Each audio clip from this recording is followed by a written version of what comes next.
તો એકદમ tasty fruit salad. તો આ ફ્રૂટ સલાડ એકદમ ક્રીમી અને એકદમ ટેસ્ટી. તો એની અંદર કસ્ટર્ડ પાવડર ઉમેર્યા વગર એકદમ tasty fruit salad.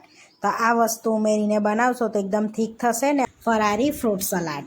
Hi friends, આજે હું શેર કરીશ તમારી સાથે ફટાફટ બની જાય તેવો ફરારી ફ્રૂટ સલાડ બનાવવાની રેસીપી. તો અહીં આગળ આપણે 3 કપ જેટલું દૂધ લીધું છે. એને એક મોટા બાઉલમાં આપણે કાઢી લઈશું દૂધને. હવે દૂધને આપણે ઉકળવા મૂકીશું.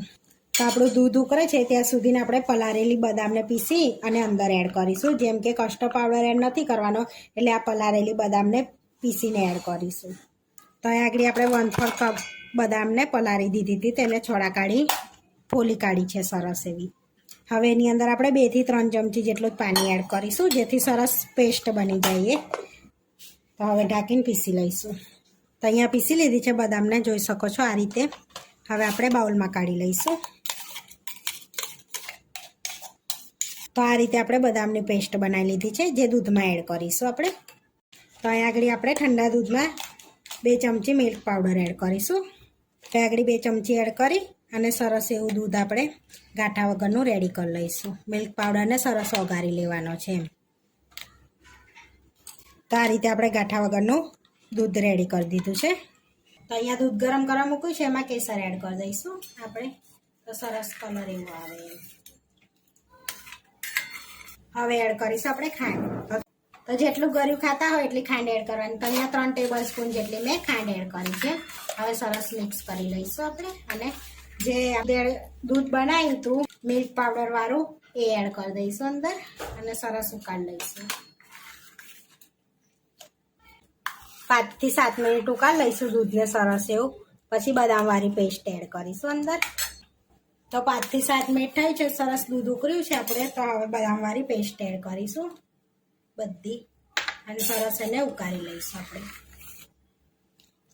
મિક્સ કરીને એટલે ઘટ થાય એમ દૂધ આપણે, અને ટેસ્ટ પણ સારો આવે. તો આપણે ફરારી બનાવતા હોય એટલે કસ્ટર્ડ પાવડર એડ નથી કરતા એની અંદર. તો જોઈ શકો છો થીક થવા લાગ્યું, થોડી વાર ઉકાળીશું એટલે. તો આપણે 5 મિનિટ બીજા થઈ ગયા ત્યારે સરસ દૂધ એવું થીક થઈ ગયું છે, જોઈ શકો છો આ રીતનું. હવે આપણે ગેસને બંધ કરી અને ઠંડુ બહાર થવા દઈશું અને ફ્રીજમાં રાખી દઈશું, એટલે એ પણ સરસ ઠંડુ થઈ જશે. પછી ફ્રૂટ એડ કરીશું બધા આપણે સરસ એવું દૂધ ઠંડુ કરી લીધું હતું અને ફ્રીજમાં પણ રાખી તો ચીલ્ડ થઈ ગયું છે. હવે ફ્રૂટ એડ કરીશું એની અંદર આપણે બધા. તો અહીં આગળ આપણે પાકો મેંગો લીધો છે. અહીંયા ઝીણું કટ કરેલું એપલ એડ કરીશું. હવે અહીંયા આગળ આપણે ચીકુ એડ કરીશું, આ રીતનું કટ કરેલું. અને એડ કરીશું બનાના ઝીણા ઝીણા કટ કરેલા. દાડમ એડ કરીશું થોડીક આપણે. થોડાક કાજુ બદામ ને પિસ્તા એડ કરીશું. હવે સરસ બધું આપણે મિક્સ કરી દઈશું. તો જોઈ શકો છો એકદમ ટેસ્ટી આપણો ફ્રૂટ સલાડ રેડી છે. તો તમે કંઈ પણ વ્રત કરતા હોય તો આ રીતે તમે બનાવી શકો છો. અને તમને જેવા ગમે ને એવા ફ્રૂટ એડ કરી શકો છો, મનપસંદના જેવા ગમે એવા. તો હવે આપણે સર્વ કરી દઈશું. તો એકદમ ટેસ્ટી ફરારી ફ્રૂટ સલાડ રેડી છે આપણે. તો અહીંયા 2 બાઉલ લઈ લીધા છે, એની અંદર એડ કરી દઈશું આપણે ફ્રૂટ સલાડ લઈ લઈશું.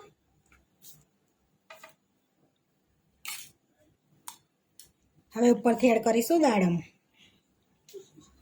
હવે કાજુ બદામની કતરણ એડ કરીશું આપણે. અને પિસ્તાની કતરણ એડ કરીશું થોડીક. તો આપણે એકદમ ફરારી અને એકદમ ટેસ્ટી ફ્રૂટ સલાડ રેડી છે. તો તમે આ રીતે ગૌરી વ્રત, જયા પાર્વતી વ્રત બાળકોને આપશો તો એકદમ પેટ ભરીને ખાશે. એટલો ટેસ્ટી બનીને રેડી થયો છે આપણે ફ્રૂટ સલાડ. તો આપણે ટેસ્ટી ફ્રૂટ સલાડ બનીને રેડી થઈ ગયો છે. આવા વિડીયો જોવા માટે મારી ચેનલને સબસ્ક્રાઈબ કરો, લાઇક કરો અને શેર કરો. અને તમે જરૂરથી ટ્રાય કરો. ફરી મળીશું નવા વિડીયોમાં. કોમેન્ટ કરીને જરૂરથી જણાવજો કે તમને આ મારી રેસીપી કેવી લાગી.